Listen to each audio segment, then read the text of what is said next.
40-year-old Bron is untamed. 40-year-old Bron is untamed, and I'm here for it. You know what I'm saying? But what's up with it? It's your auntie's favorite Kev Zero, and I'm back with another video. And today, we are reacting to LeBron being part of Pat McAfee show. And I saw a couple clips. And this interview is an hour and 12 minutes long, but we're going to react to it because when LeBron talking that talk, oh, yeah, we going to have to watch it all. For real. We going to have to watch it all. So y'all make sure y'all like this video, subscribe to the channel, and let's do it. GOAT. And I would say child stars, okay? Nobody ever talks about that. Been famous since a teenager. Basketball, obviously. In life as a whole, fucking dominating through and through. Just a kid from Akron, ladies and gentlemen, LeBron James. Yeah, LeBron James! I appreciate it, man. Definitely. Ever since he turned 40, he been wilding. And again, I'm here for it. Seeing you guys up in here, man. So it's great to come here and be in the studio with you guys. I told you, as soon as you pulled up out there, I walked outside, black SUV pulls up, turns around, your door opens, and literally I go, holy shit, you're actually here. I thought this was all bullshit. Thank you for taking time and coming and visiting and chatting with us. We're obviously massive fans, dude. I'm 37 years old. Obviously, you're a little bit older than me, but watching you, because I have, you know, because my demo in high school was the one that was watching you dominate. You actually came to Pittsburgh, beat the Pennsylvania All-Stars, which is your high school team. And the whole story. So I've followed your entire career. Massive fan of yours. Thank you for doing this. I appreciate it. Appreciate you having me, man. Okay, it's going to be fun. Let's talk about it. You're 40 years old now. Yes, sir. You've been in the league 22 years, longer than you were not in the league. You're in the league. Right. And you're playing like you're one of the best seasons you've ever had. Why is that, you think? Is it comfort? Is it, what is it about this year? I mean, I think obviously I've been in the game for a while, so I kind of know what to expect. And, you know, obviously, one, you got to take care of your body, but more importantly, you got to take care of your mind. You know, being a professional athlete, if your mind is not as sharp as possible or as clear as possible, then you're not going to be able to perform at a high level. You know, I think, you know, seeing what our team is capable of doing, you know, even before, you know, the big acquisition of picking up Luka, I thought we had a good chance of making a good run. So I wanted to make sure that I was there, not only physically, but also mentally, and just give to the season. But I felt pretty good, man, throughout the whole season. I know I had a little small injury that kept me out 2 weeks, you know, 2 weeks ago, but I'm back and I feel great. We watched you do the sprint down the court thing. It was hilarious. Just like 40 years old, doing the same thing you're doing whenever you're 18, 20. Yeah, and we'll talk about the Luka trade, and we'll talk about the Lakers, but you talked about, you know, having clarity in mind and feeling good going into the season because you knew you could go on a run. There was that thing where you spent like $1 million on your body or something. Man, I don't know where the hell that shit came from. Okay. That's a very fair assessment. Yeah, I don't know where that came from, but I mean, listen, man, I do take care of my body, but I have no idea where the amount of money came from. But I do invest in my body for sure, you know, trying to do a little bit of this, a little bit of that. Obviously, a lot of soft tissue work, a lot of massages, a lot of hyperbaric chambers. So pretty much you're saying tubs, him spending millions of dollars. Whatever I can do to continue to play at this level, man. Which I kind of figured anyways. You've committed your entire life to ball, right? In the same that's hand, safe to say. And you love the sport. Is that your drive? Is how much you love the sport, or why do you think at this age you're still going? Listen, there's no way I'd be still playing, you know, at this level, Pat, if I wasn't in love with it or didn't commit to it. You know, I've had an opportunity to be able to be blessed with a crazy God-given talent, and a lot of us are, to be completely honest. When you find your niche in sports, you know, there's a lot of people that's born with unbelievable talents, but it's literally the ones that like really commit to their craft and literally commit to the sport in general. Being able to pour yourself into it is what you're going to get out of it too. So I figured, shit, when I knew I had a gift at like 13, 14, that I was out there on the court and I was running past guys and jumping higher and, you know, making passes and doing things that the other 13, 14, 15, 16-year-olds wasn't doing. I was like, oh shit, this could be it. This could be it. This could be it. And like, I'm living in, you know, Section 8 housing. It's me and my mom. You know, we trying to figure it out. And I'm like, oh shit, if I commit to this, I can figure it out. I can figure it out for not only myself, but for my mom. Get out of the, you know, out of the the inner city and make something out of it. So, big time for sure. And your friends. You've taken care of everybody, and I think that is one of the things that I love the most. We have Rich on here multiple times. I love Rich. He's been very good to us, but just like the way you take care of your people, the way you've kind of done everything is admirable. It never gets talked about, obviously. No, I appreciate it. And the chatter that surrounds you, since you have been a guy since you were 13, and I remember the Hummer story and the shoe deals and everything. What's going on now with the NIL? I mean, it's completely different. Right. I mean, I could imagine if NIL was around when I was in high school. I'd have loaded up. I'd have loaded up big time for sure. Well, I think you already were, which is part of the problem. Right. But literally, since that you were a superstar, since you're like a teenager, as soon as you get in the NBA, obviously the chosen one, here we go, this is it, you're in Cleveland, you immediately start getting compared to like greatest of all time. Yeah. And as a person that's in sports, and we are all sports fans, we saw that happen. I assume at the beginning, massive compliment? Is that a massive compliment? No, it was. I can remember like my first game, when I watched the replay, my first game on national television, it was like, will he be one of the one-name guys that ever played this game? It was like, they used like Wilt, Kareem, Magic, Bird, Jordan, all these first-name guys. Shaq. And then at the end, it was like LeBron. And I'm like, fuck, I'm 17 years old. I was like, what the hell is this? Why you guys are giving me this already? It's like I haven't done anything. And it's like, it was a compliment to be able to be, in the names of those guys, but it was also like super fucking scary and intimidating too. It was like, I'm just a small kid from Akron, Ohio. I don't even know what. Well, very tall, and at that point, I think you're a little bit more jacked at the time because the game called for it. But whenever you talk about it being a scary situation, you never let that image out publicly. And I think none of us ever saw you being scared. None of us ever saw you like kind of flapped at all. You were an unflappable force, and you've been in the public eye for so long. I think you. I ain't gonna hold you. Now that I think about it, him like revealing all of this, and like him doing what he's doing now, I feel like this is kind of like the beginning of the end. Like, dog, he might retire sooner than expected. Cause dog, the way he talking. Would probably admit that you probably fucked some things up on the way, but you haven't. Most people don't You're like reveal stuff.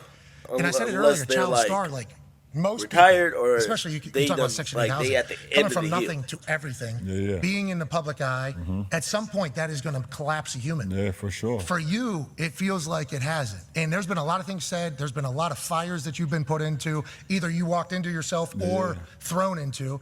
Why do you think that is the case? Do you think it's because your mom? Do you think it's because of what? I mean, obviously, I give her a lot of credit for the way she raised me, the way she taught me, the things that she was able to instill in me.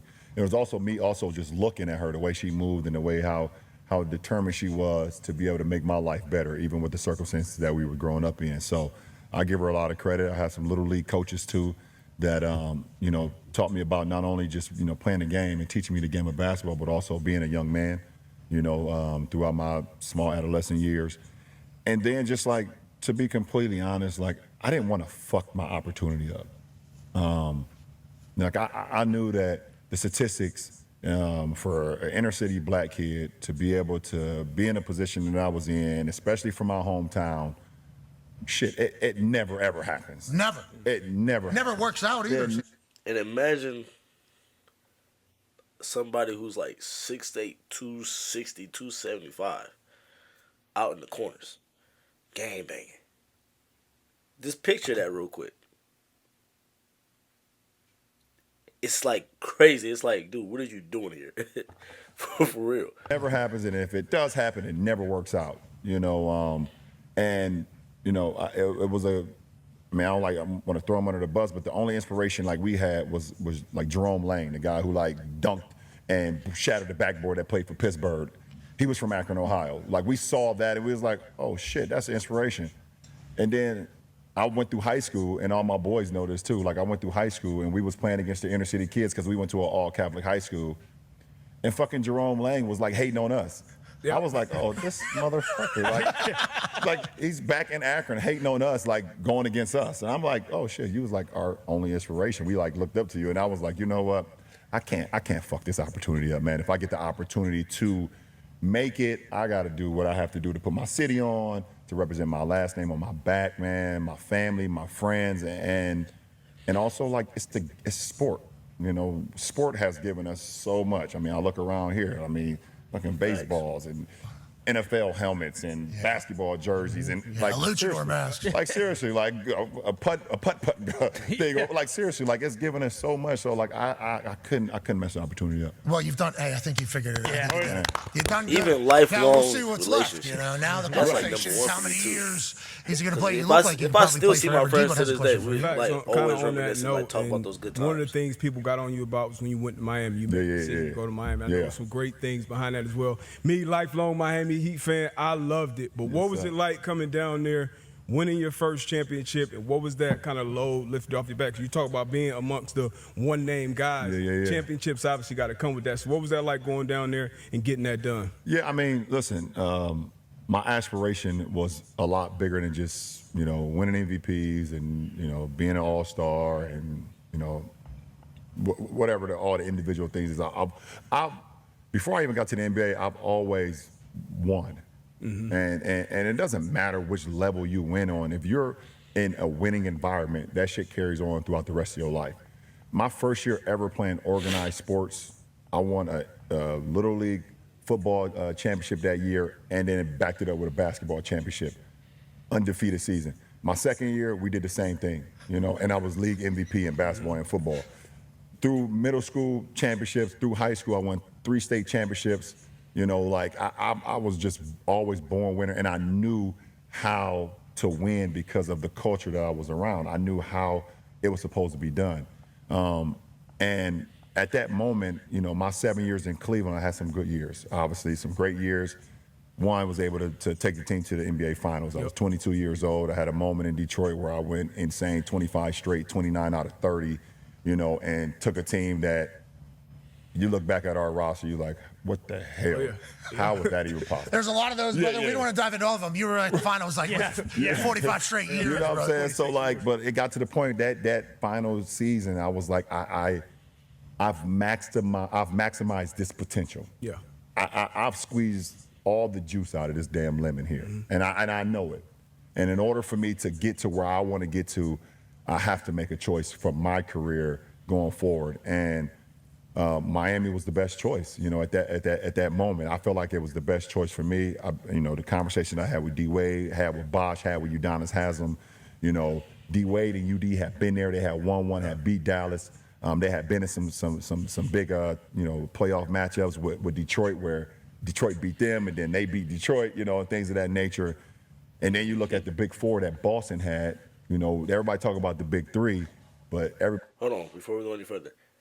I told y'all, I think it was a video I did on when Chauncey was like teaching people how you shoot and stuff like that. I was telling y'all, Detroit Pistons was the ones.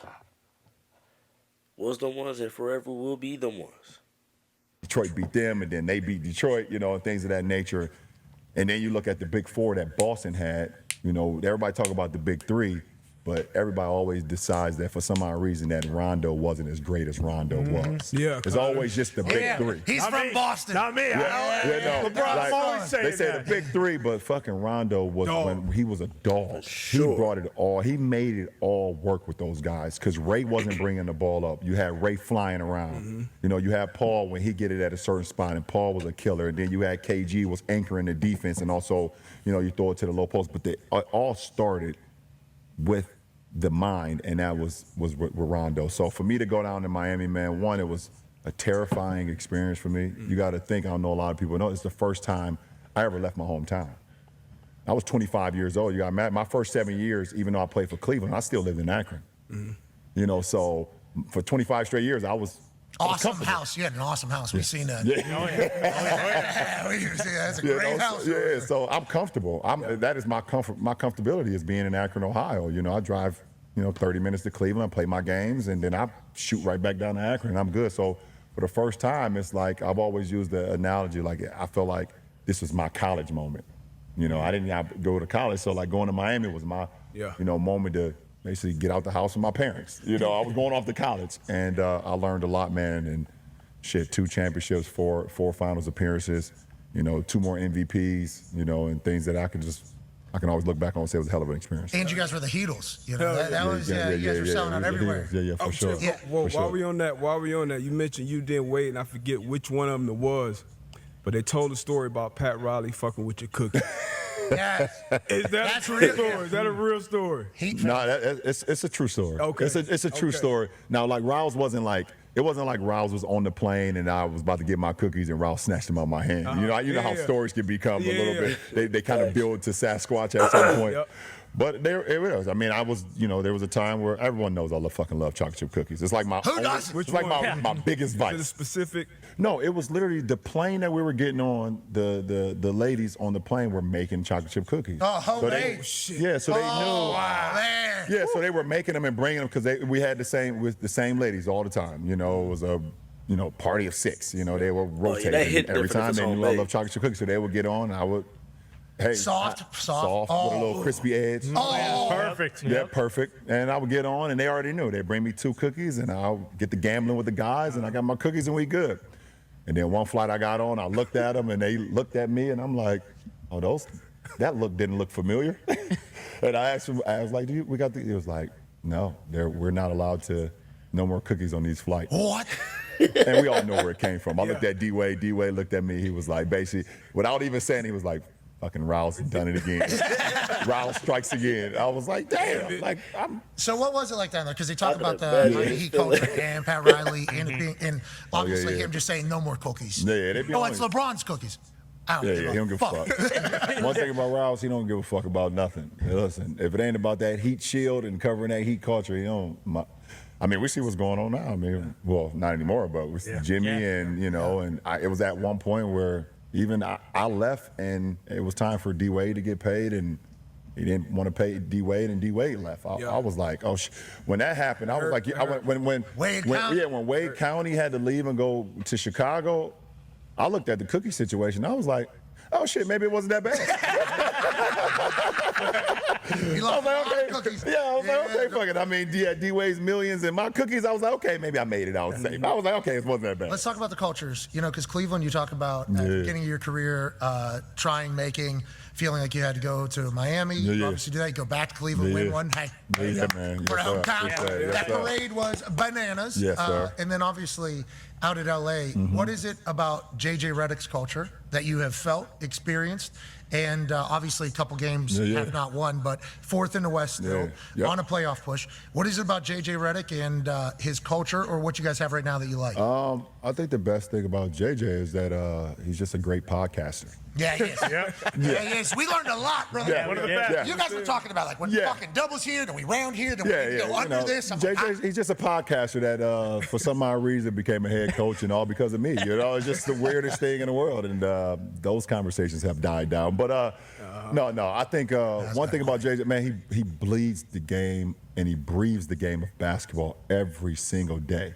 He's one of those guys that it's kind of just like me. Like if we lose a game or we didn't play up to par, there's no such thing as sleeping that night.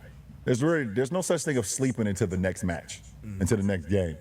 And he's just determined to he's a dickhead. Yeah, gotta be. And I love it. And I love it. And when I was a kid, I used to watch Duke.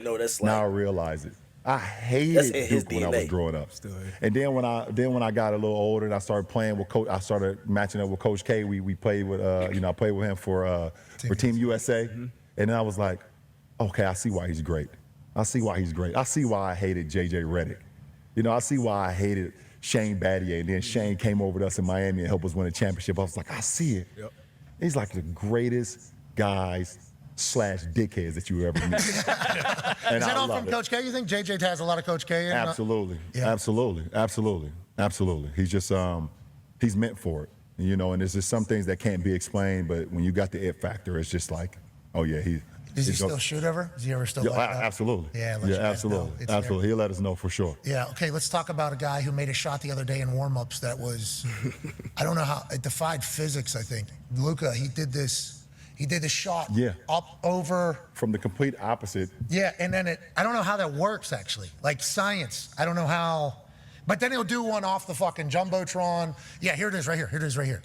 You've seen this, obviously, I assume. Yeah, yes. I've seen He it. probably does this type of stuff every single day. What has it been like being his teammate? And I think it was the first game.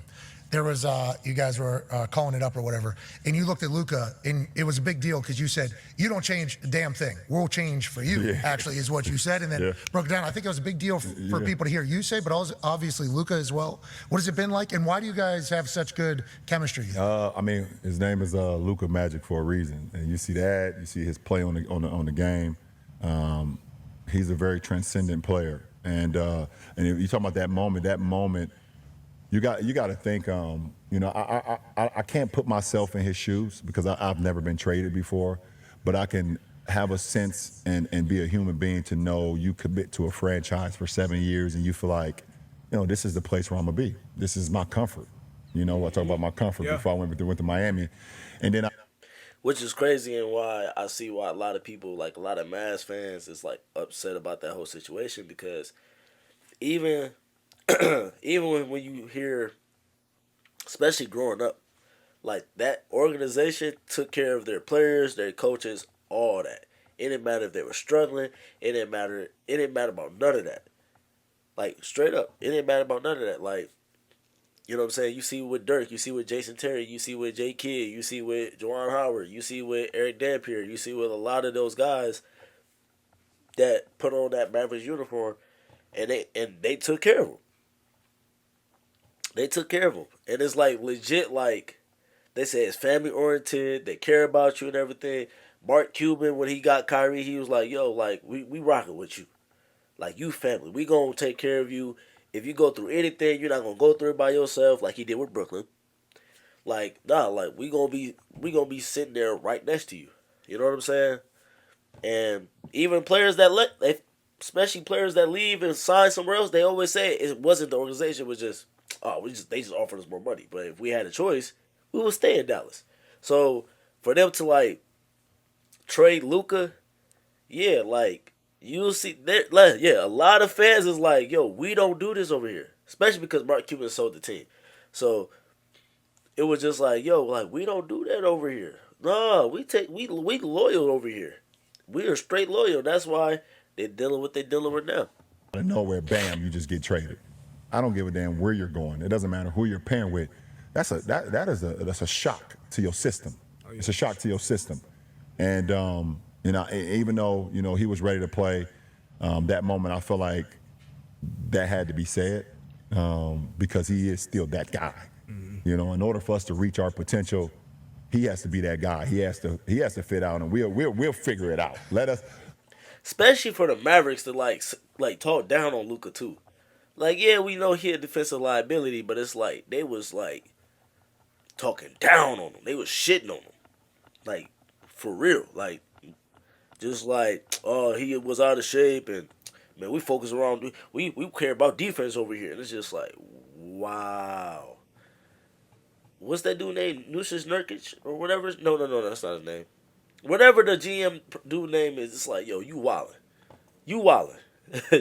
Let us figure it out with you, because we need you to be who you are. But it's definitely, I lost a dear friend and a great friend and a champion, duo with AD, miss him to death. And but we was able to gain Luka Magic, and I think both sides will. A lot of people thought you two wouldn't be able to work together because ball dominant, LeBron James too much of a prima donna. Yeah, that's right. Not gonna let Luka come in and do the Luka shit. Yeah, they won't be able to figure it out. Yeah, it must be the idiots that don't know the game of basketball. Oh my goodness, there's so many of those guys out there right now. I would say your league, you, and your league has the most absurd chatter. Oh my goodness, it really does. It is every single day, and then you realize you was like, I'll be looking at it and I hear it, and I'm like. Those guys a lot of those guys that played the game or did not play the game, it was just they played the game while they were talented. I don't think they ever thought the game. Mm-hmm. I don't think they were ever smart. I just think they were bigger and stronger and maybe faster at the time, and they dominated. And when it was over, it was over. They don't. That's why I'm able to still play at fucking 40 years old. Well, that's what everybody talks about. Yeah, It's my like, mind is just like I can play the game because I can outthink the guys out there. And as my athleticism has went down a notch, not a lot, yeah, but you a look slow. notch. Don't you look fat too? You know, as my athleticism has went down a notch, like I'm able to still bring up other facets of my game to be able to still, you know, do what I need to do every single night. But the talking heads of our sport, oh my goodness. It's a lot. Talk your talk. Especially for you. I mean, you're in a much different situation than maybe any other human in history of sports, if I had to guess. And like I said, at the beginning, it's a compliment, though. Like, they're immediately telling this teenager that we need to talk about him as if he is Michael Jordan, who obviously transcended the sport, changed the sport forever, and everything like that. But then it gets to the point where it's like, hey, this is a real conversation, and it almost immediately becomes divisive. Do you? So this is an interesting concept here. You probably lost a lot of trust in media, I would assume, because of the things that happened. Not just what was said on TV, but what it led other people to probably think they should say. Yeah, for sure. Yeah, I mean, right? it also. I swear, when I reacted to this whole Stephen A. situation, I went in on that video totally different than what y'all saw. Only reason why I was like, "Oh, Stephen A., I appreciate you for taking accountability and stuff like that," was because I saw what he said on First Take after I got done with the video, so I had to go back and do it again. But boy, like the way the media is, it's disgusting. Like, they just live off of hot takes, and that's it. That's it. That's literally it. And if you think about it, it's rubbing off on other people that wants to do this whole media thing, whether it's on YouTube or whatever the case may be. It's like rubbing it off on them because they thinking, oh, you got to do it like that. So it's like they're literally impersonating those guys over there. Started with the decision. It all started with the decision. The decision really like had me like sit back and like, because people literally like, I give a moment. So the decision, you know, it was brought to me to be able to, you know, do something cool on TV, you know, do a kind of college style. And like I said, never had went to college. I was like, you know, this would be pretty cool. Put a hat on. Make the decision, put the hat on, but also, you know, raise $2.5 million for a great cause, you know, and also be able to, you know, make it cool. And the funniest thing is, from that moment, it was December 2nd, 2010 was my first game back to Cleveland. So I stay at the hotel, stay at the Ritz downtown in Cleveland. And this one I knew that it was, people did not even really care or didn't even understand the situation. They just wanted to be a part of the nonsense.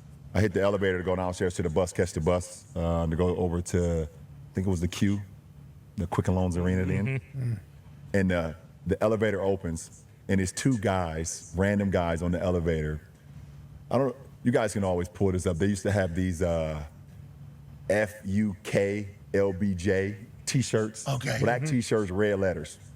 And I see the two guys, they see me, they say, oh my fucking God. Oh, no, listen, this is, man, we love you so much, man. We're just here for the spectacle, man. We're just here for the spectacle. Like, seriously, we love you, man, and have a good get. And the elevator door closed. I was like, oh yeah. Those are two white dudes, by the way. Yeah. Oh, for sure. I didn't want to say it. I didn't want to say it because we're outnumbered right now. It was like, oh my God, man, we fucking love you, man. Like, oh shit, don't. And the elevator closed. I was like, you know what?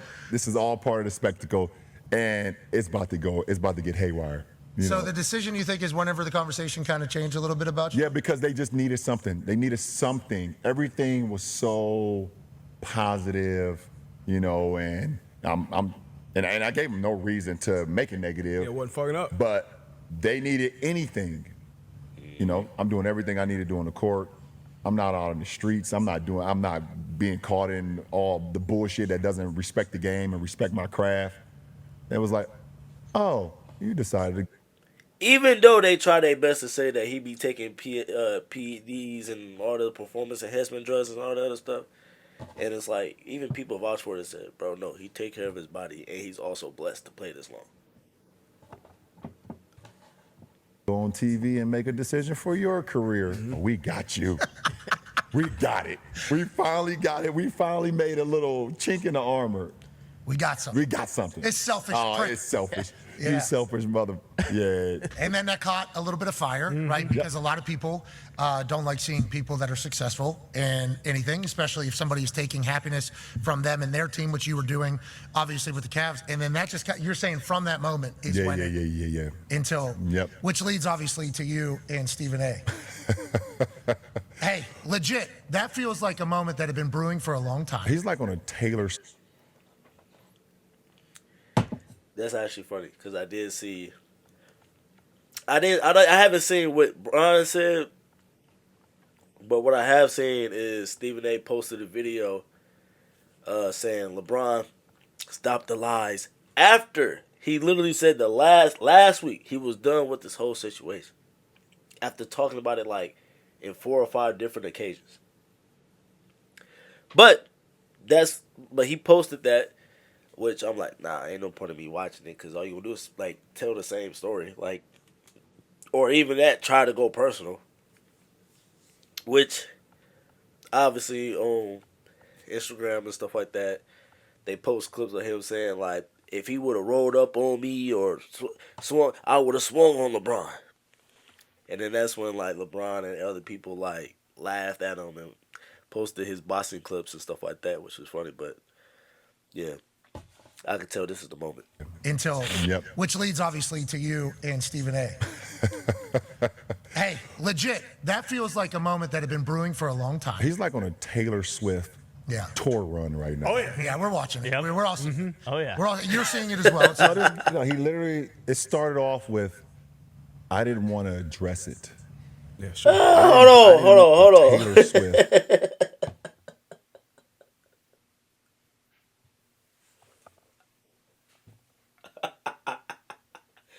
This man just called. He just said this man is on a Taylor Swift run.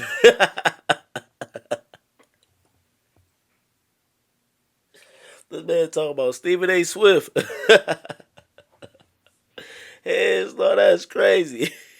Yeah, tour run right now. Oh yeah, we're watching it. We're all seeing. Oh yeah, you're seeing it as well. He literally, it started off with, I didn't want to address it. Yeah, sure. I didn't want to address it. I wasn't going to address it. But since the video came out, I feel the need to address it. Yeah, went viral. You would be not to talk about it. Are you kidding me? If there's one person that couldn't wait to the video to drop so you could address it, it's your ass. Like, seriously, and like another, he completely like missed the whole point. The whole point. Never would I ever not allow people to talk about the sport, criticize players about what they do on the court. That is your job, to criticize or to, be in a position where, okay, if a guy's not performing, that is all part of the game. That's all part of the game. But when you take it and you get personal with it, it's my job to not only protect my damn household, but protect the players. And I think a lot of the media, including him, and I know he's gonna be happy as hell. He's gonna be smiling from ear to ear when he hears me talking about him. Oh my. You just gave this man weeks worth of content. Cause since you said what you said, this man 9 times out of 10 gonna bring up stuff that ain't got nothing to do with what you said, or he's gonna be saying some things personal or whatever. I guarantee it. Bron done fed this man. Bron like legit done fed this person. Just get this man a free content run for the whole week. Because not only he's going to talk about it on the show, which he already did last night. He's going to talk about it on First Take. Then he's going to talk about it again on the show because he's going to react to everybody like talking about it and stuff like that. Then he's going to talk about it on Twitter. Like, yeah, you done gave this man free content. For real.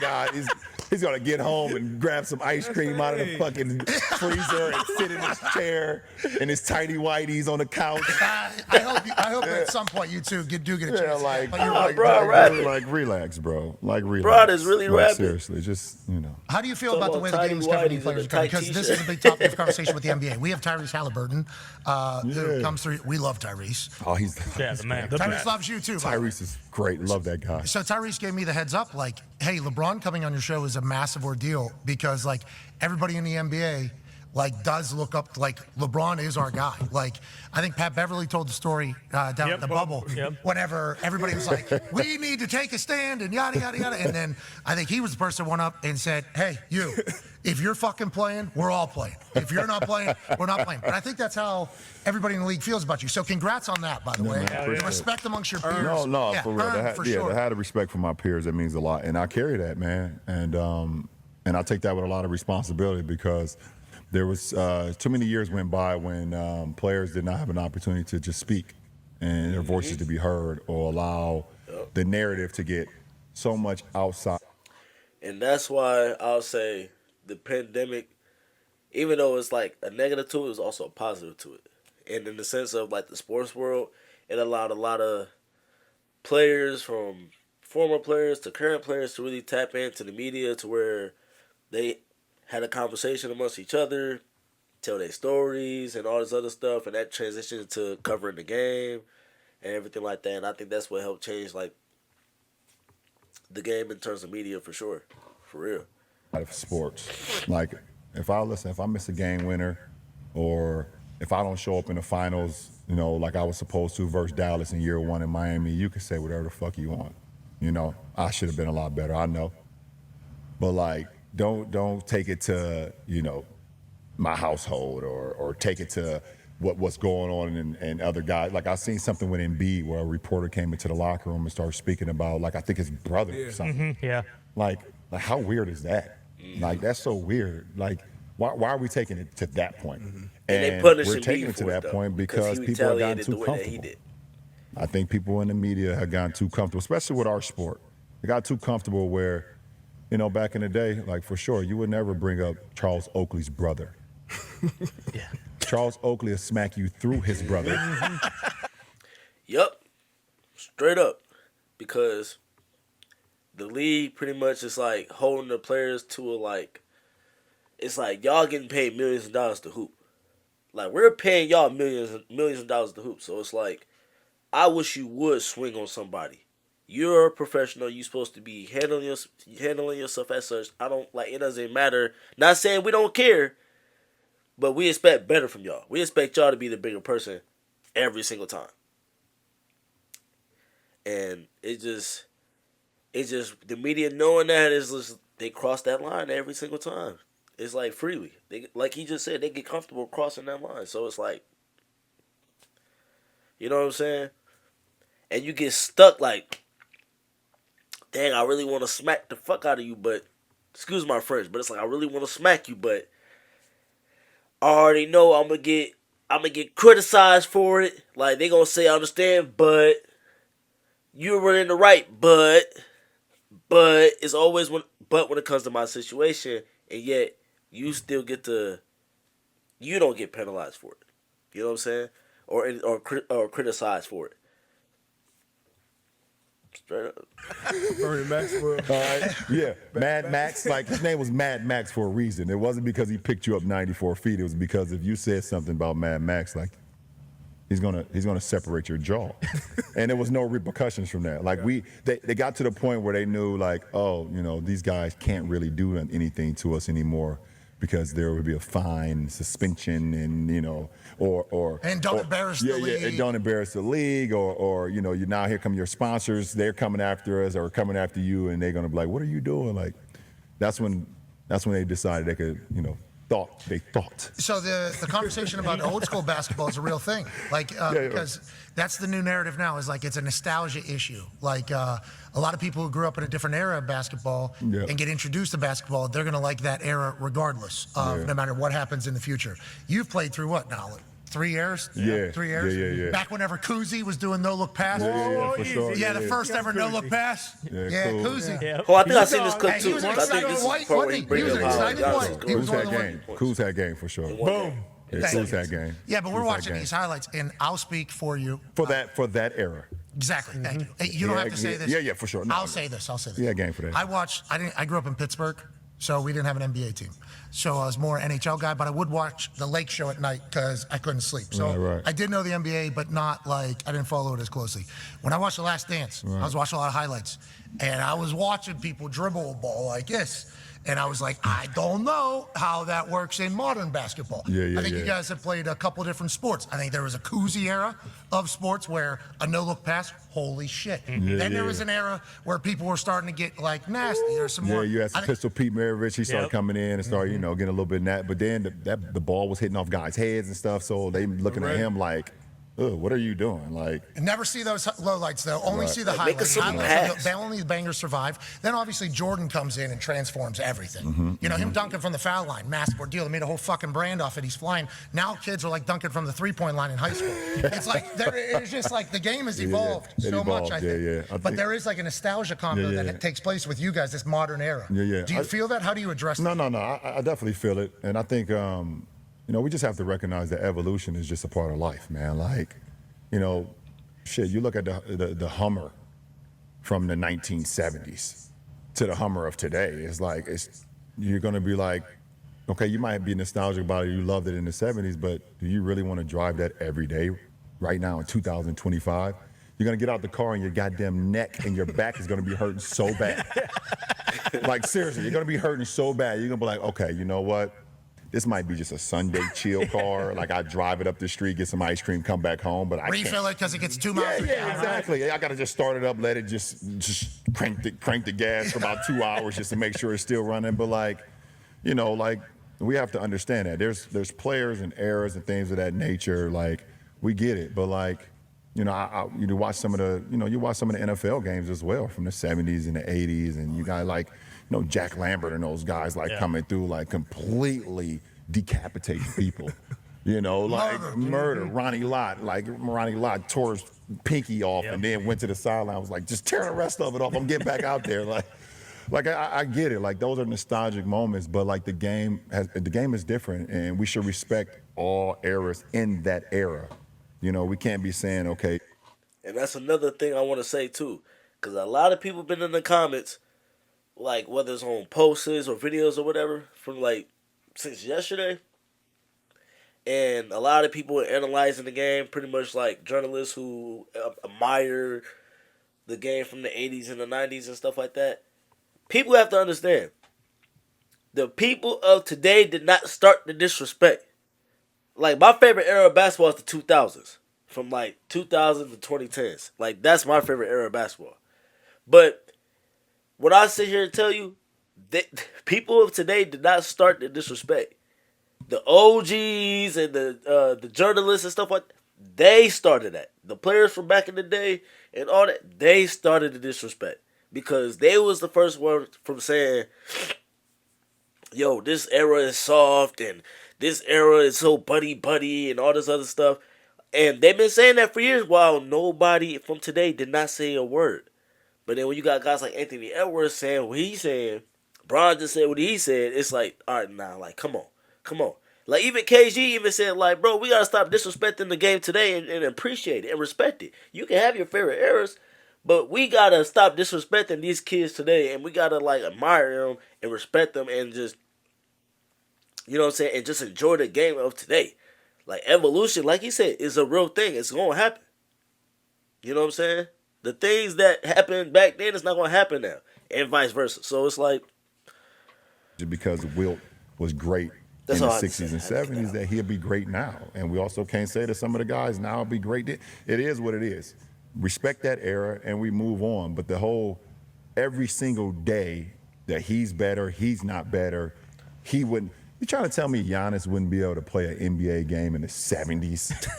I think he wouldn't be able to do it. Neither would you. Giannis Antetokounmpo would have 250 points in a game in the 70s. Wemby. 250. Is that Kuzi? When was Kuzi playing? Kuzi's 50. Dude, Kuzie's locking up fucking Giannis, brother. He's saying 70s, not 50s. And that's no disrespect. Like, it's no disrespect. But, like, seriously, like, Kyrie Irving. Like, They would have called him a witch. They would have called him a witch. No, they would have told Kyrie, you're not. You know how they used to tell Lou Alcindor at the time that he couldn't dunk in high school games? Yeah. They would have told Kyrie, you're not allowed to dribble anymore. That's what they would have told him. Dribbling is out ruled. They would have seen that. So how tall are you? I'm 6'9". And how heavy are you? I'm give or take in between 215 to 280. I don't know. Depends on the day. Okay. Depends on if you give me my cookies or not. Yeah. Pat Riley's like, we're tipping too close to 280. LeBron, the Heatles are becoming a heavyweight battle. Yeah. So 6'9". Yeah. Let's say you're you look very thin right now. Yeah. I feel good. So 215, 6'9", 220. Could easily get to 260 though. I think that would play in a lot of different areas. Yeah, come on. I could play. Just like I would be able to play in any area. It's funny you hear some of them older guys like LeBron James couldn't play in this era. Never been fouled by Bill Laimbeer before. Yeah. I think I seen like Dennis Rodman say that one time. He was like, LeBron James not skilled enough. Yeah, not big enough. He's not. Nah, doesn't weigh enough. He's not strong enough. Can't handle it. Nah, yeah, I'm like, okay. Okay, let's talk about you flopping all over the place. Yeah. That's why people get mad. Yeah, I know. Now, why do you do that? Patrick Mahomes does the same thing. He's the greatest of all time. For us, in the conversation of the greatest of all time, the rules indicate that if you're to hit him, he gets 15. No doubt. Is that the same thing for you? I wish, because I am like literally over like the last 5-6 years, why everybody's been claiming I flop all the time. I'm like in the bottom half of free throw attempts per game. Oh, they won't give you the whistle. You don't get the whistles. You don't get the superstar treatment? You know the funny thing is, I have a lot of teammates that be like, they come to the Lakers, and they be like, man, when I used to play against you, I used to think you got every goddamn call, and I hated it. And now that I'm your teammate, it's like, oh my goodness, you don't get any calls. I'm like, hey, don't worry about it. Just keep playing. No, just wait till you see me in the third quarter. I got to go flop. I practiced on this one last night because there's a video from the Last Dance where I think the ref says to Michael Jordan, he goes, I didn't see it, Michael. I am so sorry. I would never do it to you. And walks away. Yeah, I believe you, Michael. Yeah, that's the clip. And I saw that. And Michael's like, oh, God damn it. Yeah, I saw that. Oh, Okay, so you and Michael at a good spot. Who, me and Michael? Jordan? Yeah, we're in a good spot. We don't talk. Why not, you think? Because I'm still playing. I think I'm still playing. I'm still focused on my craft right now. When you're done, you think you two will be the only two that can have a conversation? I would hope so. The funny thing is, me and Kobe, besides the late great Kobe, obviously, me and Kobe never had a real relationship either. Until we was on the Olympic team, we had a great relationship there. Olympic team 8, Olympic team 12.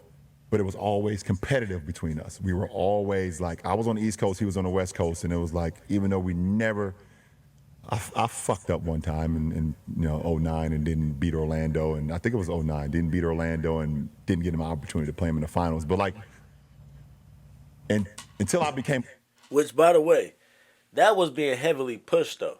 Like, that was supposed to be like that was like advertised as like those two guys were supposed to play in the finals.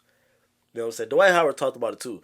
But like I remember as a kid where I don't know if y'all remember. But y'all remember where they had those puppets. They had a puppet LeBron and a puppet Kobe. And LeBron was the goofy, like did a whole lot. You know what I'm saying? Kobe was the more serious, older brother type or whatever.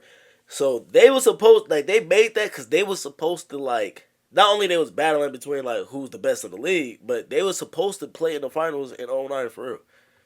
You know what I'm saying? And I remember, I was kind of sad when I saw it because when Kobe won the championship in 09 after beating the Magics, they had a Nike commercial of, LeBron, of the puppet LeBron sitting on the couch watching the game congratulations, buddy. And I was like, dang, I kind of feel sad. But yeah, that's a real thing. Laker, and then he retired. That's when our relationship became really, really good. Yeah.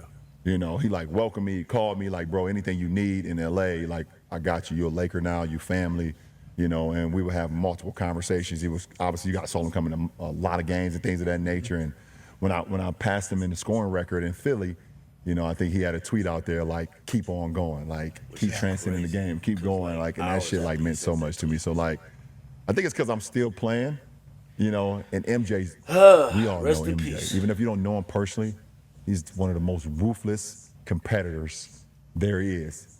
And till I'm done, and he doesn't have to look at me run up and down wearing the number 23, and every time my name is mentioned with his, he's like, I don't want to fucking talk to you. Yeah, I'm on a golf course. Yeah, I'm on a golf course. Don't talk to me right now. I'm on the back nine. Do not call me. It was great to see y'all at the top 75. Oh yeah, that was dope. That was dope. That's straight respect, admiration, and just like, you know, me for sure. I mean, shit. Like I said, I wear 23 because of MJ. You know, and that shit, the inspiration that he gave me as a kid in Akron, Ohio, that don't have much inspiration in your hometown. You look at something. It's got to be somebody in sports, somebody in music, somebody on the TV screen. So like Will Smith on Fresh Prince of Bel-Air, Michael Jordan playing for the Bulls, Jay-Z, Biggie, and Tupac. That was like, that was my inspirations. You know what I'm saying? Like I needed that because I didn't have like Lang. Yeah, couldn't be fucking Jerome Lang. He's like, they know me and shit. So like, you know what I'm saying? Kind of on that note, Bronny, your son, he's obviously had that inspiration in the home, and you talked about it since years ago, wanting to play long enough to play with your son. So you obviously visualized that. How was the real moment with that happening? Because I know me seeing it, you know, seeing the Griffeys there, just seeing it, like that was just an unbelievable moment. So what was that like for you, really actually being in it? Like, you know, seeing that pop fly head towards King Griffey Sr. and then see Junior over there right before the ball got to his glove and he snatched it out the air and run back to the dugout like laughing at his pops. Like, that was a cool ass moment. And for that moment, that game, that home opener versus Minnesota, and then just over there and see Griffey Jr., man, the kid, and seeing his pops over there and us getting that picture at half court. And then us going out on the floor and having that moment, physically I wasn't even there. I wasn't even there. You're floating. I'm floating, and I can only imagine where Bronny was. I don't know. We haven't even talked about it yet. At some point we will, but I wasn't even there. Like I might have been in the rafters. I might have been at home. My body may have been at home watching the game, watching the moment.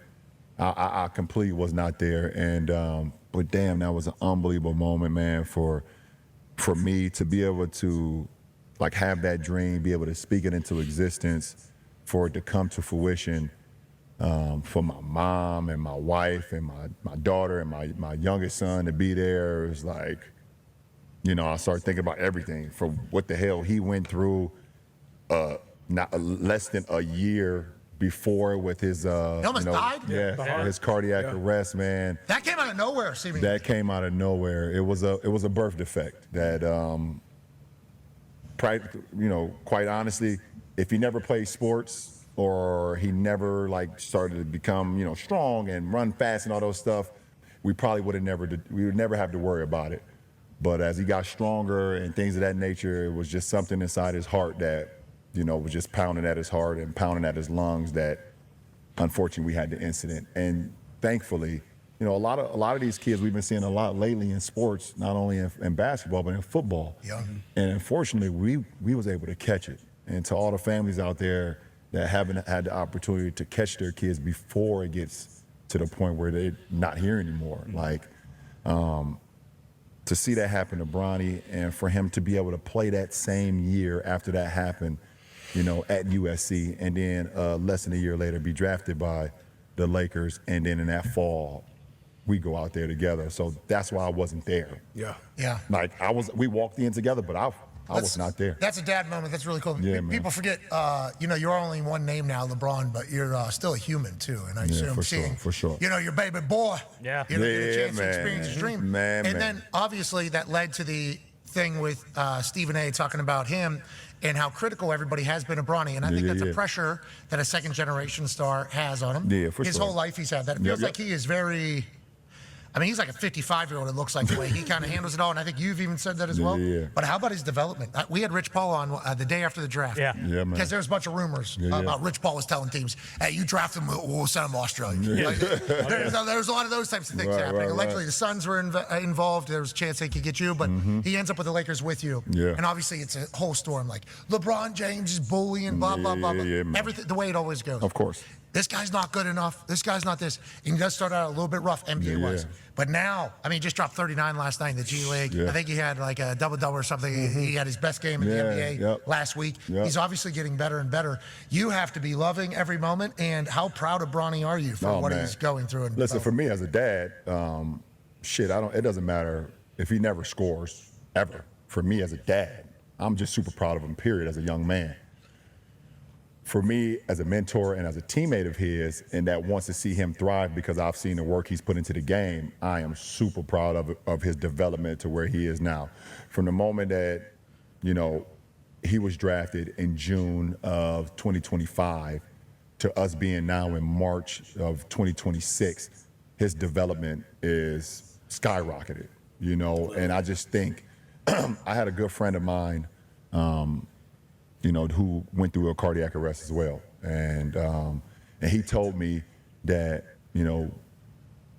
it took him, and he played basketball as well. And back then when it happened to him in the early 2000s, they wasn't with going back to performing. It was like, if it happened, it's over with. What does not roll the dice? Yeah, we're not rolling the dice. There was not enough data on it. It's like, you have a cardiac arrest, it is over. We don't want this on our resume. They was not going back to perform the play. And he told me, he was like, man, I'm gonna be honest, it took me about 2.5 years to finally get back to just normalcy. Like my body, my mind, and he said when it happened to me, I was 23 years old. Bronny was 19 years old, and he's like, it's gonna take a little time, and I reason with that, but also he's doing things right now less than 2 years. Yeah. And it's because of his determination and his will to want to get better and his will to I don't really care what y'all saying. I hear it. He did an article the other day. He was like, yeah, I hear the noise. I use that as motivation, but I also know what I'm capable of. And, I've always told my kids, all of them, they all play sports. 2 basketball players. My youngest son going to Arizona. On a full ride, my daughter's. What is he, 7 foot tall, by the way? That came out of nowhere. Bryce, right? Yeah. He popped up out of nowhere. Because we follow your family on the internet, obviously. We see it all. And it's like Bronny, okay, and then Lil Bryce. Lil Bryce with the glasses. Right, exactly. And then all of a sudden, one video popped up of an Aussie, and Bryce. And Bryce taller than Bronny. Wait a minute. So he on his way to Arizona. My daughter's, she's playing 12 and under volleyball. She just turned 10. So, and I just tell him, it doesn't matter about the noise. That's going to happen. It's only about, if you love it, go out and practice. If you think you want to, if you fall in love with it, you only can fall in love with the process. Don't worry about the outcome. Fall in love with the process, and that shit will take care of itself. So, super proud of Bronny, man. I know very long-winded when you talk about the kids. I just started thinking about him, but super proud of his game and where he is today. I knew he was starting off the G League season was he was an NBA player, just trying to figure it out, and now, shit, like you said last night, 39. Mm-hmm. It's just a matter of being able to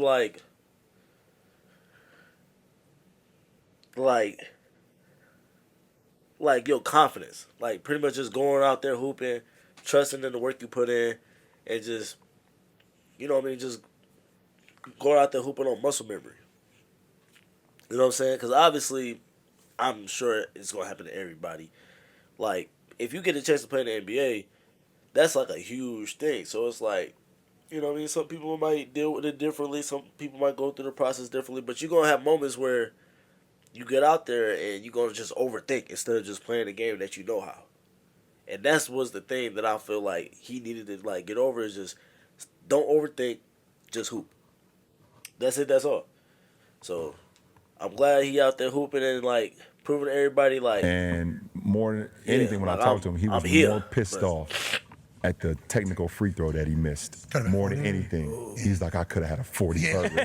He said, I could have had a 40 ball, and I missed that damn technical free throw. So, man, the kid is he's awesome. He's been fun to watch. Yeah. It is, and the story has gotten so loud, and I think that's why listening to you talk and you say you get long-winded about the kid, it's like, well, that's why everything happened. That happened a couple weeks ago. But, like, you playing with him obviously was a dream. You said that years ago. Bryce now, though, I mean, Very possible. That is. Oh, don't do that to me. Yeah, oh, my goodness. yeah. Oh, my goodness. Don't And you do said you're that to me. 215, nowhere near 280. You're in the best shape. Exactly. The best shape you've been in. That conversation's loud about now, about how many more does LeBron James have. I think fans, I think the league, I bet you Adam Silver is wondering the same exact thing because of what you've done for the league, for how long you've done it. That convo pops up every year. Is it for you too, or is it just for outside people? No, it's popping up more and more every year because obviously I know I'm on the other side of the hill than the previous side, you know. So I've done this for a long time, and then obviously I know it start like, okay, now you get to the top of that roller coaster, and it's like, okay, when is this damn roller coaster going to go down? Kennywood, yeah. You know, like, so I understand that. So I don't know, man. It's all about, for real, for me, it's my mind. If I could continue to, I am all about the process. Like, I am all about the process. And if it gets to the point where I don't feel like showing up to the arena 5 hours in advance, or I don't feel like training, or I don't feel like studying the scout sheet of guys, like, if it gets to that point, like, I know, like, you know what, Brian, it's a wrap. Yeah, you'll be able to tell. Yeah, you'll be able to tell. Yeah, you will be personally. Yeah. 5 hours before the game, you're showing up every day? Yeah, 7:30 game. I'm usually there around 2:15. What do we got? We got a cold tub. We're drinking putting some wine on our feet. Sure. What are we doing? We're doing a little bit of everything for sure. I'm some wine, drink a little wine too. Oh, I saw you walk into the game. Remember the big booze bag? Oh, yeah. Yeah, guy was walking with the wine to the game. Yeah, I remember that. Mailed it in. LeBron's quitting. Showing up drunk. Everything you do is talked about. Yeah, I had one former Laker. I wasn't even playing. It was preseason. I had worked out before the game. I wasn't playing, and like a former Laker, I was on the bench, like, eating fruit. Like, I worked out. I got a shower. Let me get out here to watch the guys, support the guys during a preseason game. It's like year fucking 20 for me, probably. Why am I even going out here for a preseason game? But I'm a good guy, and I love my teammates, and I'm a good teammate. So I go out there, and the next day I wake up as a fucking Laker guy to play for the Lakers. I know you guys are going to look this up. It's like, look this up. Like, that's very selfish, LeBron. Why is he over there eating fruit? What are you doing? He could have did that in the back, or he could have had that at home. I'm like, bro, I'm literally just trying to, like, replenish everything I just lost in my workout in the weight room and in the back that you didn't see, but you worried about me about a damn bowl of fruit. Everything. You're not being committed is the conversation. That is LeBron James. This guy's not committed. Not committed. Like I had a steak and eggs over there or some shit. Like, I don't know, man. Something to think about. Delicious. Not a bad idea. That might be next. Give him something to really think about. Yeah, a little protein in there. Connor, massive Boston Celtics fan, has a question for you. Yeah. Who's Boston Celtics fan? Try and get if you can. Who knows? This might not be the year, but looking at the league and looking forward, the big convo is, once LeBron is gone, who's the face of the league? Everyone's talking about the face of the league. As a Celtics fan, of course, I say, like, why doesn't Jason Tatum get more love? But even talking about the future, when for you did you become the face of the league? Like, what year was it? Obviously, right away, you're getting talked about as a one-name guy. But when did you feel like, okay, this is officially my league? Like, I am taking over this entire thing? You know what? I never had that notion. And never, like, woke up, like, after I brushed my teeth, was like, yeah, this is my league. I'm the face of the league. God damn it. Shinies up. I'm going to shine these up. But I did know there was a responsibility put on me to carry the league in a certain fashion. And you got to think that, like, before I entered the league and, like, right after MJ retired, after he came back the second or third time, he came back and he was done with Washington. There was a big, like, fan player separation with our league. They just wasn't resonating with a lot of the players, or a lot of guys was didn't really care, or whatever the case may be. And I felt like in order for myself to make a name for myself. Obviously, I knew the play was going to take care of itself because I knew how much I committed to it, but I also I wanted to handle the responsibility, of showing a face of the league in the sense of like a modern citizen, being a role model. It was, we have guys who, didn't want to be a role model to the sport, or didn't want to be a role model to the game, didn't want to appreciate the game or commit to the game. And I felt like, I had an opportunity to not only play the game that I love, but also I wanted fans to follow me. I wanted people to follow my journey. And what came out of that was me kind of being, I guess, people say the face of the league. Yeah, the Sprite commercials. Like, what I'm saying? So, like, I never went out to be like, I want to be the face of the league. Like, I seen a lot of shit, too. Like, I seen Brian Windhurst on one of these shows not too long ago. Like, Wendy. Yeah, you played over high school. Wendy, you guys played together in high school. Yeah, right? St. He was on your high school this team. guy was like, says he's like my fucking best friend. These guys are just weird. But Wait, What? Hold on. What? Oh. Not Brian. No, not Brian. Brian really did just call.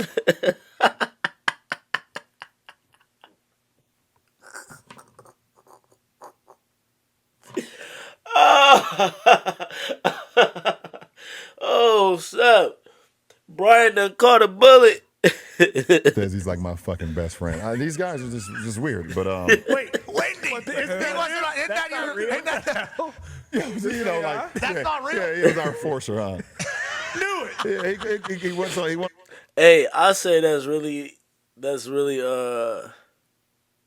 mighty insensitive of you, LeBron, to not understand Brian's definition of friends or point of view of y'all relationship. You may not felt like he was your bestest friend, but God darn it, you was his.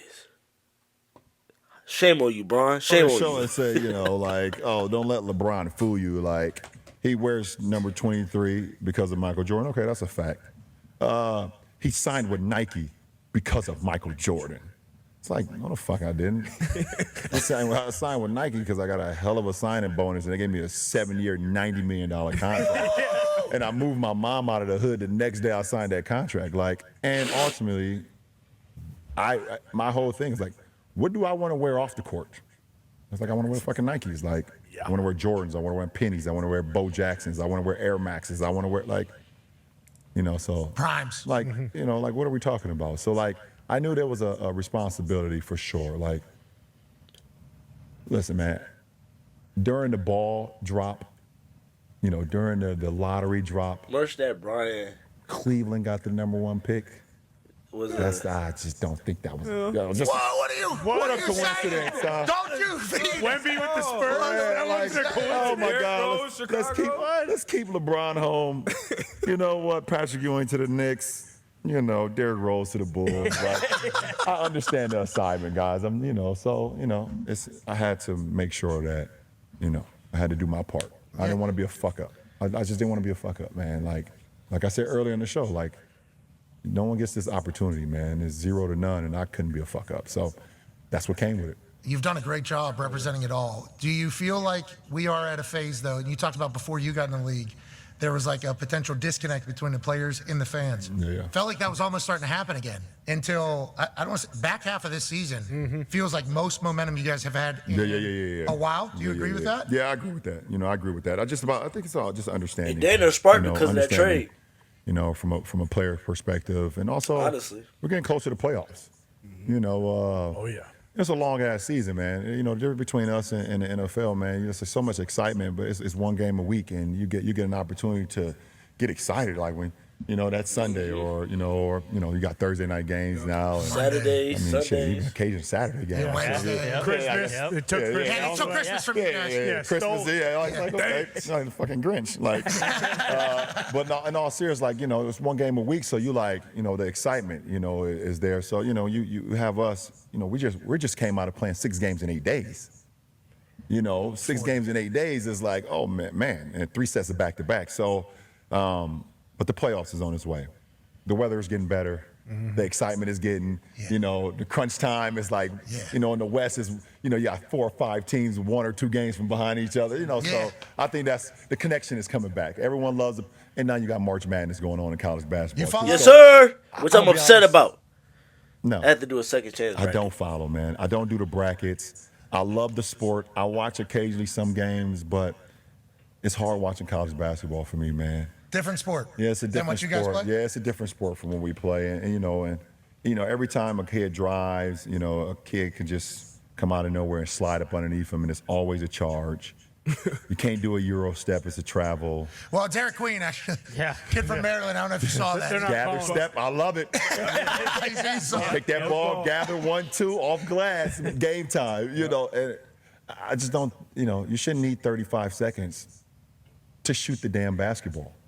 You know, it's but it's it's the game. I hate 2 halves. Why is that a thing? Yeah, the only sport, right? The only level. But women's of went to. I think women's went to Women 4 did quarters, 4 right? quarters, Yeah. We went 2 halves for. It's long. It's so. I don't want to watch 1 half. Yeah, it's stupid. It's too long. It's long. It's long, and then they got to stack the timeouts because of commercials too, Yeah. whenever the gameplay. Like, I think yeah. the 4 quarters kind of helps TV as well. It does. You know, It does, and it helps the players too. Like it's 4 quarters and Give it unnecessary. it's too break. long. You get a kid I mean, I don't who gets really 2 like fouls in the first half. You have can't an play. issue with it. Maybe He's sitting because over there it's for like, I'm used to it, for so an it's like, I hour don't of really real have an issue with time. it, but Like it's like you don't want to see your favorite player in college. I understand it. Because that's what the game is built on. Like you get your favorite player. Like if Cooper Flagg right now gets 2 fouls in the first half, you're like, I don't want to watch this Duke game anymore. Do you feel like this next generation? Because Wemby is obviously He's a stud.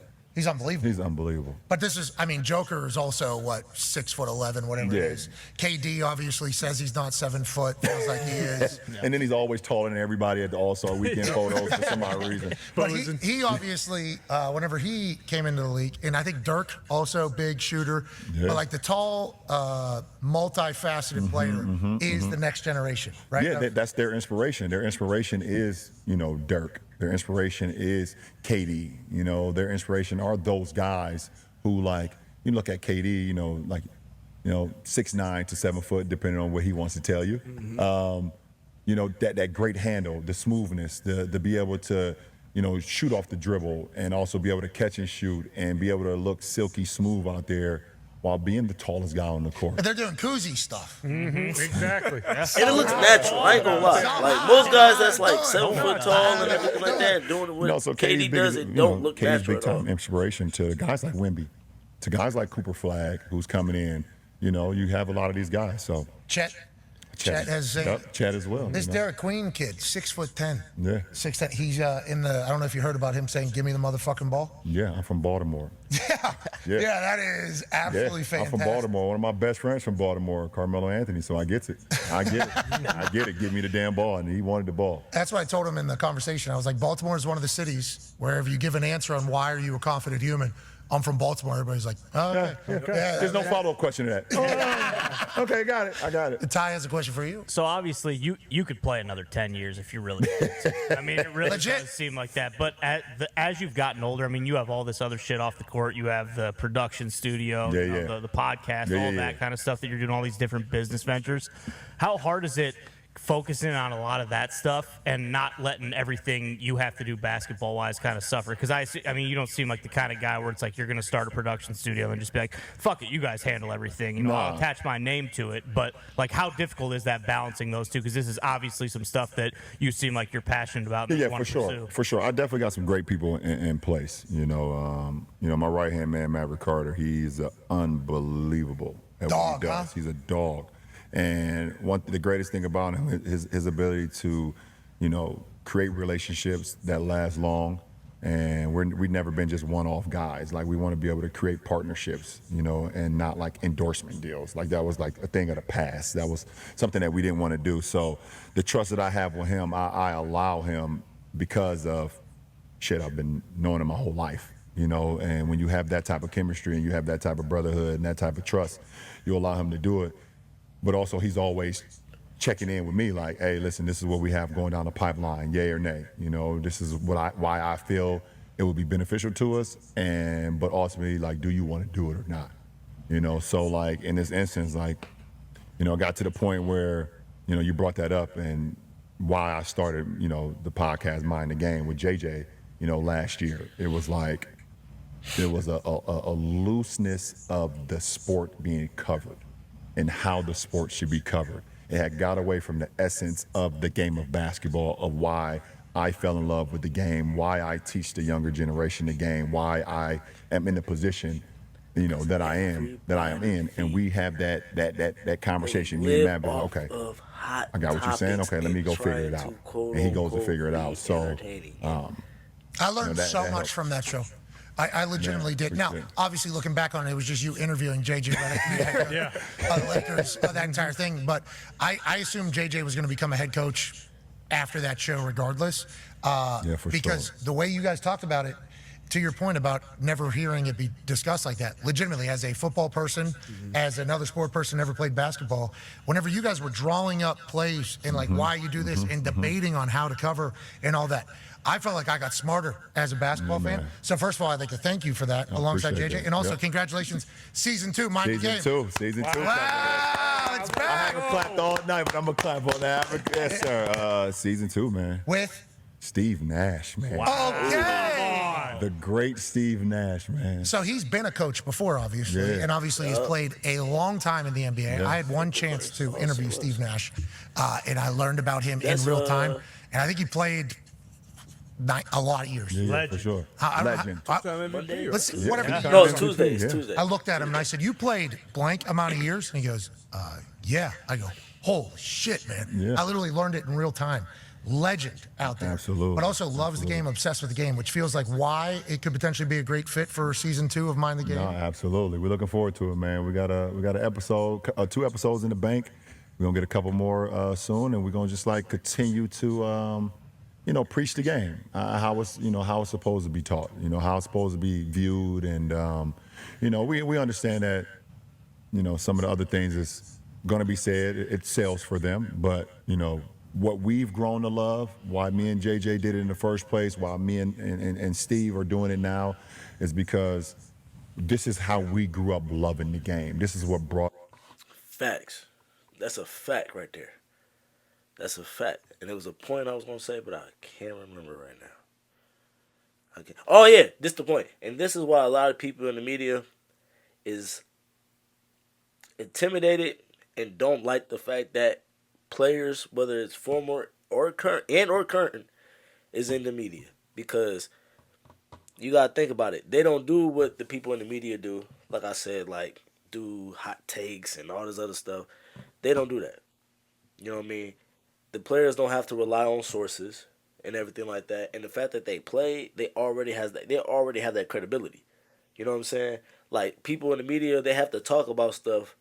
Sometimes 5 days in a row, sometimes longer than that, where the players, all they have to do is just speak on it once, and that's it. They ain't got to touch up on it no more, and that's going to have more credibility than people in the media talking about it for 5 days straight. Us together. This is what the essence of the game should be talked to I've been not peeping only the game generation for a that's while playing now, but the for generation that's years. going to come up after us. So, Mind the Game season 2 coming, y'all, man. Can't wait. Congratulations. Appreciate it, man. Thank you. Can we talk about a couple things real quick that we have to cover? Absolutely. Taco Tuesday, you thought that? Is that real? It's today Tuesday. Yeah, it is. Oh, today is Tuesday. Yeah. Oh, my goodness. Tuesday. That was quite a situation. Barbershop, another one. Oh, yeah, man, the shop. Oh, yeah. I grew up in it. That was easy. That was another easy one, man. It was like Shout out to James, too many the person that conversations used to that's come. going on Shout out right to now. James and the James Barbershop that used to come out here. It's not the essence. It's not on the essence. Lincoln. Man, All I had remember to do was getting go right dropped across the off street because we stayed as a right across the street 5-year-old from there. mom drop you off. Shout She out gonna to do what the hell she had to go do, make her errands. And R.I.P. Stacey. She talked to the guy that's cutting And your. R.I.P. Stacey. You know what I'm How saying? many Those he's are like the behind? top two that, About like, 3 or like, 4. come out here Okay, about 3 hours. Stacey was the best. Shit, Stacey in there was about the 3 best. hours, and I gotta wait there and sit there and I ain't wait gonna my say about turn. you, but And in shout out to that James moment, too. But James that's and when you hear Stacey, everything. You start hearing about Go the there. best MC that's going on right now, the best hair product. There's other the best people too, like beard Pat, oil, the best people in sports. You know, got the Drew, music. you got it is everything. Drama. Everything. Brandon. Yeah. Every single thing you goes know, on those in are the people now barbershop. that's So, like doing their for us to thing be as able far to as create cutting that hair and platform in the everything like that. shop, And other to be people able too, I'm to be probably able to forgetting.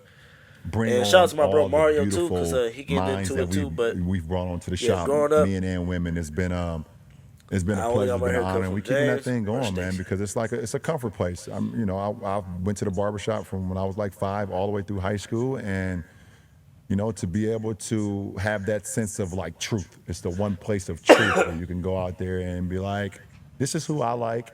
All right, that's who you like, and we're going to fight to the battle about it. And it'll be a new topic the next day. And, I think it's pretty cool. You So, guys did a couple watch-alongs too? I'm gonna shout him out in the next video. yeah, man. Oh, that was dope. He cut our hair you too. guys know my love for the sport of football. But it So was to be kinda able to weird, do though. that. You wouldn't be able to Like, take a shot though, remember? While like Yeah, he's like doing the back of your neck, Six you foot can hear him nine, like 250 pounds, wouldn't be able to handle football. Yeah, man. A lot, Like laughing and stuff I wouldn't like be that, allowed but to he'll do a get lot you of right, things they say. Oh, I got my little high school highlights up there. First Benedictine. That's where Rich Paul went to high school, by the way. Really? Yeah. I was playing against Rich Paul High School there. One of the greatest American hustlers of all time. Yeah, for sure. Legit, For I think sure. the For record sure. will state that Rich Paul may be one of the greatest hustlers of all time. You're from Ohio, so obviously football state. Yeah, man. Obviously basketball as well. But Yep. you love the game. I think you you've talked openly about how much you love ball. Yeah, for sure. For sure. Football was my first sport, man, my first love. I grew up big-time, prime-time Deion Sanders fan. Big-time Eric Metcalf fan, too. Growing I tried up in, football growing once. up in Akron and seeing him up in Cleveland. Shout out to the Seeing twins, Eric Keenan and Metcalf do Khalid. his thing But up there, Khalid, too, man. Seattle's finest, Let's just Eric say, Metcalf. And, I ain't never just did grew up just football always again. loving That's the all sport, I'm gonna man. say. Like, Freshman year, well, my seeing, freshman year, Jerry never again. Rice and seeing some of the old clips of like Walter Payton sweetness and, seeing Barry Sanders. That was another topic of conversation in like the barbershop. Barry Sanders versus Emmitt Smith. Oh yeah.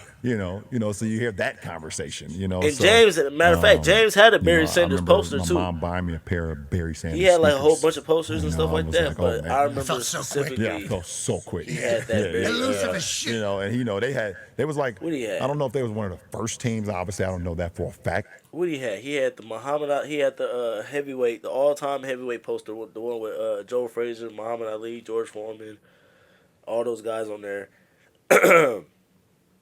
Obviously, he had Mike and them, but yeah, that Barry Sanders, that one was sitting like in the middle of the shop, like it was like the biggest one out of all of them, and it was a Barry Sanders poster. I never forget it. But like seeing Barry Sanders on turf, wearing sneakers, that was super cool as a kid. So, yeah, it's a great sport. I mean, I love it. I love football, and I love the new guys now. Like, I love football, super too. cool. My favorite guy, Derrick I'm Henry, more of a like college football fan though. Seeing Saquon I'm out there, and I more- got I'm more guys for like wearing my college shoes than now. anything else, bro. When Saquon did that move where he like turned backwards and did a pirouette backwards Long and live jumped Saban, up in the the air. boy for and, president like, he 2026. had my kicks on. I was You already like, know. oh my goodness. Oh, I didn't know those were yours. They were sick. Yeah, he had the LeBron Retro Damn. 4s on and a spike when he did that. Like, Damn. Spin move nasty. Oh my goodness. Those were in the bronze. Yeah. Yeah, I was like super, like I was going crazy. I couldn't believe it. I didn't even know that. So I love it. Okay, let's talk about something else that we have to address. The Olympics. You saw your eyes blink sideways. What was that all about? What was that? What the fuck was that? Hey, I need to know what happened.